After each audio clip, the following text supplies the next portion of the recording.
Discuss करेंगे muscles of the नेक के बारे में, गर्दन की मसल्स। इसमें टू इम्पॉर्टेंट मसल्स के बारे में डिस्कस करेंगे। वो है sternocleidomastoid muscle and trapezius. Sternocleidomastoid muscle and ट्रापेजियस।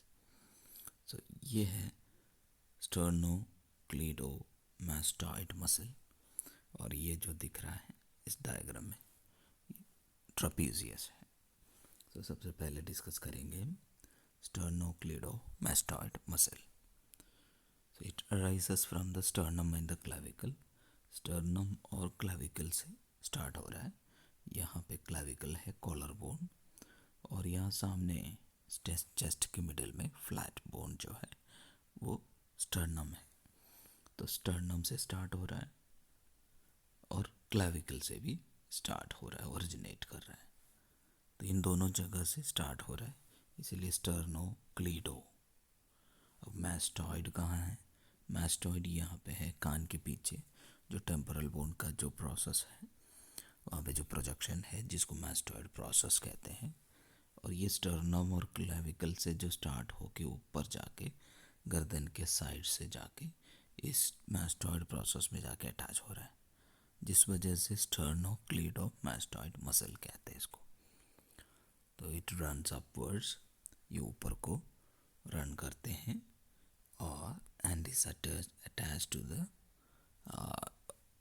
To this mastoid process of the temporal bone, and it runs along the sides of the neck, दोनों साइड में है नेक के, and is inserted to the mastoid process of the temporal bone, temporal bone के mastoid process से attached है। and ये muscle किस में मदद करते हैं? It helps in turning the head from side to side, head को साइड टू साइड रोटेट करने, टर्न करने में मदद कर रहा है। ओके, ये था स्टर्नोक्लीडोमास्टॉइड मसल। स्टर्नम और क्लाविकल से अटैच ओरिजिनेट हो रहा है और ऊपर रन कर रहा है, ऊपर जा रहा है by the side of the neck, neck की साइड से ऊपर जा रहा है, and is attach to the mastoid process. ये स्टर्नम और क्लाविकल से अटैच होके मैस्टॉइड प्रोसेस में ऊपर जाके अटैच हो रहा है। ओके, नेक्स्ट है trapezius. This is the muscle of the back of the neck and shoulder. Neck के बैक और शोल्डर के, गर्दन के पीछे और शोल्डर की मसल है ये ट्रापेजियस। ये ट्रापेजियस ट्रापेजियम की शेप में है, इसीलिए ट्रापेजियस कहते हैं। ट्रापेजियस स्टर्नोक्लीडोमास्टॉइड मसल हमने डिस्कस किया। Next trapezius, muscle of the back of the neck and shoulder, and this is medially attached to the transverse and spinous process of the cervical and thoracic vertebra. cervical vertebra जो गर्दन के हड्डियाँ रहते हैं, 7 cervical vertebra यहाँ पे रहते हैं। ओके, और उसके नीचे thoracic vertebra रहते हैं, रीढ़ की हड्डियों में से थोड़ा cervical vertebra and thoracic vertebra रहते हैं।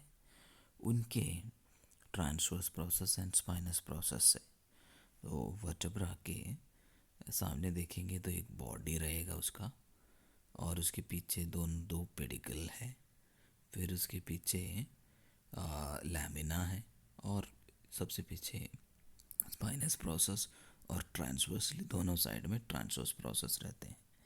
तो इस वर्टेब्रा की ट्रांसवर्स प्रोसेस और स्पाइनस प्रोसेस से सर्वाइकल वर्टेब्रा और thoracic वर्टेब्रा के ट्रांसवर्स प्रोसेस और स्पाइनस प्रोसेस से ओरिजिनेट हो रहा है ये ट्रापेजियस।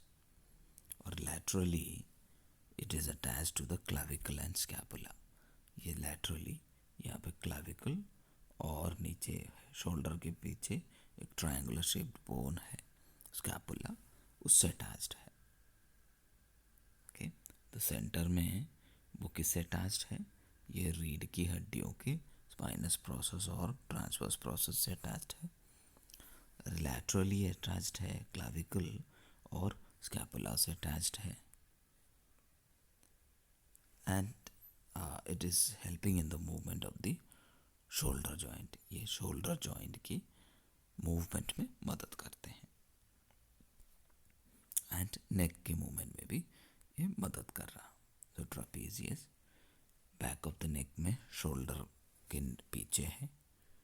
और thoracic वर्टेब्रा और सर्वाइकल वर्टेब्रा के ट्रांसवर्स प्रोसेस और स्पाइनस प्रोसेस से स्टार्ट हो रहा है और साइड की ओर जा रहा है।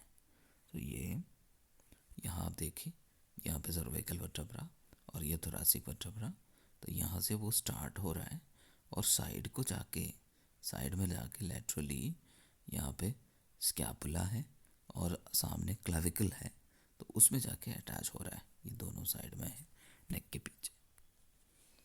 वो ट्रापेजियस है। ये this helps in the movement of the shoulder joint and neck. Shoulder joint की और नेक की मूवमेंट में मदद करते हैं। तो स्टर्नोक्लेविडल मास्टॉइड मसल और ट्रापेजियस मसल, ये दोनों के बारे में याद रखना होगा मसल्स ऑफ द नेक में। Thanks for watching.